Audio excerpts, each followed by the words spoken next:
Hello అండి. ఫ్రిడ్జ్‌లో నుంచి వాటర్ తీసి తాగుతున్న సుమిత్ర దగ్గరికి పారిజాతం, జ్యోత్స్న ఇద్దరూ వస్తారు. అప్పుడే పారిజాతం, "ఏంటి సుమిత్ర, నువ్వు చల్లగా నీళ్ళు తాగి నువ్వు చల్లబడుతున్నావేమో, కానీ అక్కడ నీ కూతురు పరిస్థితి అసలేం బాలేదు. చూసావు కదా మీ మావయ్య గారు ఎలాంటి కండిషన్ పెట్టారో. కనీసం నువ్వైనా నీ కూతురికి సపోర్ట్‌గా ఉండి, అదేంటి మావయ్య గారు అలా అంటున్నారు? ఒక్క నెల రోజుల్లో అలా ఎలా చేస్తుంది? కొంత టైం ఇవ్వాలి కదా" అని అడగాలి కదా. నువ్వు కూడా ఏమీ పట్టనట్టు సైలెంట్‌గా ఉంటే ఎలాగా అని అడిగితే, చూడండి అత్తయ్య గారు, ఇంతకు ముందు జరిగిందంతా తప్పని వాటిని సరిచేయమనలేదు. ఈ నెల రోజులకు సంబంధించిన వాటిల్లోనే ఇప్పటి నుంచే అకౌంట్స్‌లో మార్పు తీసుకొచ్చి రెస్టారెంట్స్‌ని ముందుకు తీసుకెళ్ళమని చెప్పారు మామయ్య గారు.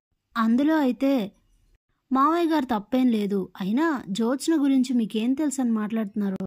ఇది ఏదైనా కావాలని బలంగా అనుకుంటే మాత్రం ఎంత దూరం అయినా వెళ్తుంది. అసలు ప్రాణాలను కూడా లెక్క చేయదు కనీసం. అంత దారుణంగా ఉంటాయి దీని ఆలోచనలు. దీని వలన మిగతా వాళ్ళందరూ బలైపోతారు అని అంటుంది. అప్పుడే షాక్ అయిపోయి ఆలోచిస్తూ ఉంటుంది జ్యోత్స్న. ఏంటి తాళి విషయం చెప్తుందా అమ్మ అని ఆలోచిస్తూ ఉంటుంది. ఇంతలోనే, అదేంటి నీ కూతుర్ని నువ్వే అంత మాట అంటున్నావు అని అంటే, నా కూతురైనా ఎవరైనా ఉన్నమాట ఉన్నట్లే మాట్లాడుకోవాలి. నేను అనేది నిజమే అని అంటుంది. అప్పుడే ఎందుకు అలా అంటున్నావు అని అడుగుతుంది పారిజాతం. మీకు గుర్తుందా అత్తయ్య గారు, చిన్నప్పుడు నేను జ్యోత్స్నని కార్తీక్ని గుడికి తీసుకొని వెళ్తే అక్కడ తనకి కలువ పూలు కావాలని చెప్పి నీళ్ళంటే కార్తీక్ భయం ఉన్నా సరే తీసుకువెళ్ళి నీళ్ళల్లో దించి మరి అనవసరంగా వాడు ఆ నీళ్ళల్లో మునిగిపోయేలా చేసింది.